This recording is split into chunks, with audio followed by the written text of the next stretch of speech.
Hello, I'm Jen, and this is your Daily Makeup Minute for October 11th, 2018. Here's today's Deciem watch. Index page still orange, brand pages in e-commerce still functional, retail stores still closed, except those in Mexico for some reason, and our thoughts go out to the employees. Apparently, legal counsel for the Estee Lauder companies will file an injunction in Canada, and Brandon appears to be in Amsterdam until December. What's next? And for those seeking a different brand of reasonably priced skincare, I will link a popular Reddit thread where alternatives are discussed. Violet Voss has released a peek at the second fun-size palette, the Colorful Fruit Sorbet, launching October 25th.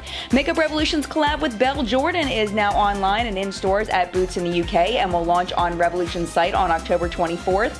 And Benefit has launched the Vanity Flare Everyday Neutrals palette with 12 powder shades in 3 finishes: soft matte, satin, and shimmer, available now online for $34. That's it for now. We'll see you here same time tomorrow. Look for Makeup Minute extras on my Instagram, and don't forget our full-length weekly newscast, What's Up in Makeup, every Sunday morning, except this one since I'll be at Jen Beauty on YouTube.